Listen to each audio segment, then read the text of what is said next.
दोस्तों, कैसे हैं आप सभी लोग। आशा है आप लोग बहुत अच्छे होंगे और अपने जीवन में काफ़ी खुश होंगे, प्रसन्न होंगे।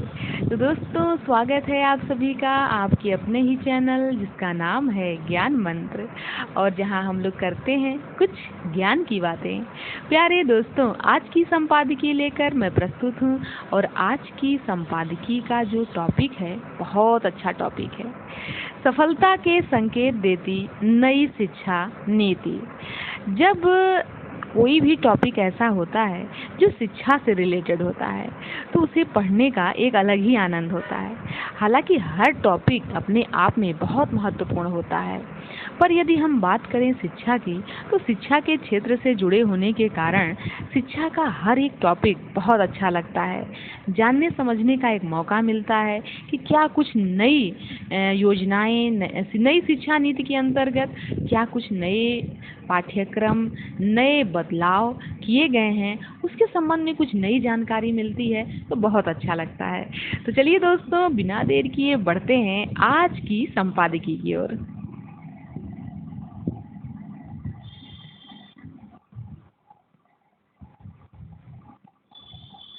प्रधानमंत्री नरेंद्र मोदी की मार्गदर्शन में 29 जुलाई 2020 को राष्ट्रीय शिक्षा नीति NEP का अवतरण हुआ। तो ये देखिए, महत्वपूर्ण जानकारी हमें मिल रही है कि 29 जुलाई 2020 को प्रधानमंत्री नरेंद्र मोदी जी के द्वारा इसका अवतरण हुआ।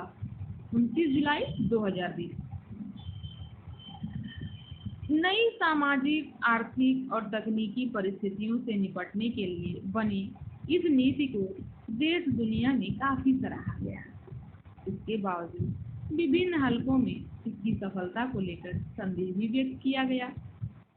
ऐसे में इस नीति के 3 वर्ष पूरे होने पर इसका लेखा जोखा प्रस्तुत करना आवश्यक है। ऐसा करने से पहले हमें यह समझना होगा कि क्या इस नीति के प्रमुख उद्देश्य और लक्ष्य भी हैं कुछ, तो वो क्या है।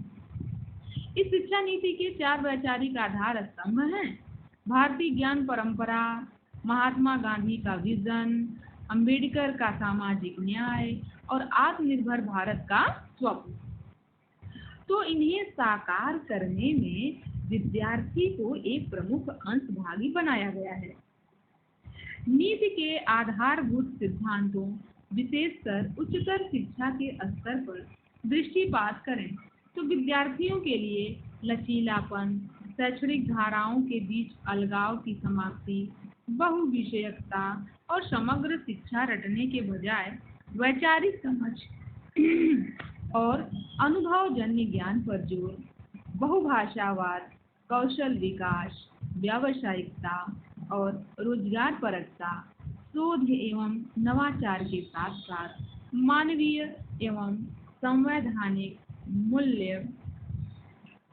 मूल्यों पर बल और चरित्र निर्माण एवं छात्रों का समग्र विकास आदि NEP के कुछ महत्वपूर्ण बिंदु हैं। इन तत्वों को यथार्थ के धरातल पर मूर्त रूप देना एक बड़ी चुनौती थी, लेकिन शिक्षा मंत्रालय, विश्वविद्यालय अनुदान आयोग और अन्य अंशभागियों के समग्र प्रयासों से इस मोर्चे पर प्रगति के संकेत स्पष्ट दिखते हैं।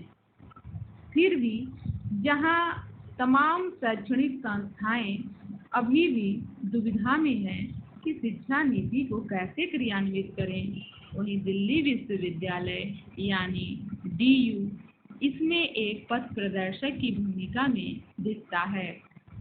DU ने इस नीति को शब्द और भाव दोनों ही स्तरों पर व्यवस्थित, संगठित और समग्रता से लागू किया है। यहाँ पहले चरण में इसका कार्यान्वयन स्नातक स्तर पर हुआ है। अब अगले चरण की तैयारी है। लचीलापन NEP 2020 की एक प्रमुख विशेषता है, ताकि अपनी प्रतिभा एवं अभिरुचि के अनुरूप छात्र पाठ्यक्रम चुन सकें। इस संदर्भ में DU के नवनिर्मित करिकुलम फ्रेमवर्क में छात्रों को न केवल मनोनुकूल विषय से जुड़े पाठ्यक्रम चुनने का अधिकार है, बल्कि सामान्य ऐच्छिक कोर्स में भी वह अन्य स्ट्रीम के कोर्स पढ़ सकेंगे। यानी विज्ञान वाला छात्र मानविकी से संगीत या भूगोल अथवा कॉमर्स के मैनेजमेंट या मार्केटिंग का कोर्स पढ़ सकता है। रुचि के विषय में विशेष ज्ञान के साथ साथ बहु विषय ज्ञान प्राप्त करने के पूरे अवसर उपलब्ध होंगे। खास बात यह है कि पूरा पाठ्यक्रम इस तरीके से विन्यस्त है कि हर वर्ष की पढ़ाई अपने में पूर्ण है। किसी कारणवश पढ़ाई छूट जाती है तो DU 1 साल बाद उसे सर्टिफिकेट और 2 वर्ष बाद डिप्लोमा दे देगा। यही नहीं, एक बार छोड़ कर जाने के बाद वापस आकर अपनी शेष पढ़ाई को पूरा करने का अवसर भी मिलेगा। आत्मनिर्भर भारत के निर्माण हेतु NEP 2020 कौशल विकास, व्यावसायिकता और रोजगार परकता पर बल देती है। DU इस दिशा में भी पूरी तरह सक्रिय है। यहाँ हर स्ट्रीम के विद्यार्थी को कौशल शिक्षा मिलेगी। विश्वविद्यालय में संचालित 100 से अधिक कौशल विकास पाठ्यक्रम स्वरोजगार को विस्तार देने का निमित्त बनेंगे। विद्यार्थी एक उद्यम खड़ा करेगा तो DU उसे एक कोर्स के रूप में मानकर क्रेडिट यानी अंक प्रदान करेगा। बहुभाषा भी शिक्षा नीति का एक प्रमुख बिंदु है। बहुभाषावाद, इस मोर्चे पर भी DU अग्रणी है। संविधान के अनुच्छेद 8 में उल्लिखित सभी भारतीय भाषाओं की पढ़ाई DU में जारी है। राष्ट्र की उन्नति में शोध एवं नवाचार की अहम भूमिका को समझते हुए NEP में इस बात पर बहुत जोर है। इसकी महत्ता को समझते हुए DU ने शोध एवं नवाचार को स्नातक स्तर पर ही पाठ्यक्रम का हिस्सा बनाया है। छात्रों का समग्र विकास मानवीय एवं नैतिक मूल्यों के अभाव में संभव नहीं। पश्चिमी जीवन शैली, तकनीकी में सिमटती दुनिया, रियल के बजाय वर्चुअल लाइफ, शारीरिक खेल कूद की जगह गैजेट गेम्स और बढ़ते एकाकीपन आदि ने युवाओं को एक खतरनाक गिरफ्त में लेना शुरू किया है। इसके दुष्परिणाम से आकर लेने वाले असंतुलित व्यक्तित्व समाज एवं देश के लिए अनुत्पादक बोझ और खतरनाक साबित होंगे। इस समस्या के समाधान के लिए DU की मूल्य संवर्धन समिति ने अभिनव पाठ्यक्रमों को तैयार किए हैं। इसमें छात्रों के चरित्र निर्माण तथा समग्र विकास और साथ ही उनमें भारतीय ज्ञान परंपरा और मानवीय मूल्यों का सम्यक संचार करने के लिए गांधीवादी पद्धति का अनुसरण करते हुए ऐसे वैल्यू एडिशन पाठ्यक्रम बनाए हैं जिनमें 50% अध्ययन, व्यवहारिक और अनुभवजन्य हैं।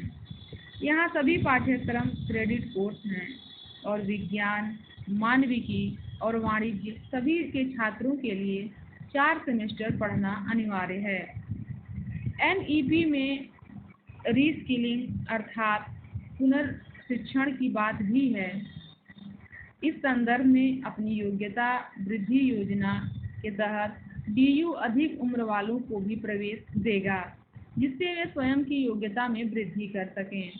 अध्यापन शोध की गुणवत्ता बढ़ाने के लिए NEP में क्लस्टर की परिकल्पना योजना है। इसमें एक संस्थान के विद्यार्थी किसी विषय या कोर्स पढ़ने के लिए दूसरे संस्थान में जा सकेंगे। इस संदर्भ में भी DU ने पहल करते हुए विभिन्न कॉलेजों के लिए क्लस्टर मॉडल बनाया है। निसंदेह NEP के पूर्ण क्रियान्वयन में अभी भी तमाम चुनौतियां शेष हैं। आर्थिक संसाधनों की कमी, आधारभूत संरचना की समस्याएं, शोध एवं विमर्श की भारतीय दृष्टि का अभाव, शोध के अहम पड़ाव, PhD में प्रवेश प्रक्रिया की सीमा, विदेशी विश्वविद्यालयों के साथ समन्वय आदि कई बिंदु हैं। जिन पर गंभीरता से विचार करना होगा। इसके बावजूद समग्रता में देखें तो छात्रों को 21वीं सदी की चुनौतियों के लिए तैयार करने के लिए निर्मित NEP 2020 का कार्यान्वयन DU ने श्रेष्ठ तरीके से किया है। यह अन्य उच्चतर शिक्षण संस्थानों के लिए एक आदर्श सिद्ध होगा। तो आज का जो संपादकीय था, लेखक दिल्ली विश्वविद्यालय में डीन योजना एवं NEP सेल के ये सदस्य हैं। तो बहुत ही महत्वपूर्ण व्यक्तित्व, नाम है इनका प्रोफेसर निरंजन कुमार। तो काफ़ी विद्वान व्यक्तित्व के हैं निरंजन कुमार जी। और उनका आज का यह जो संपादकीय टॉपिक था, सफलता के संकेत देती नई शिक्षा नीति। तो काफ़ी अच्छा रहा आज का टॉपिक। आज की संपादकीय के माध्यम से हमने बहुत कुछ जाना, बहुत कुछ सीखने समझने का अवसर हमें आज की संपादकीय ने दिया। तो दोस्तों, आशा है आज की संपादकीय से आपको काफ़ी लाभ होगा, काफ़ी महत्वपूर्ण आज की संपादकीय लगी होगी। तो दोस्तों, आज की संपादकीय को हम यही समाप्त करते हैं। मिलते हैं नए वीडियो में नए संपादकीय लेके।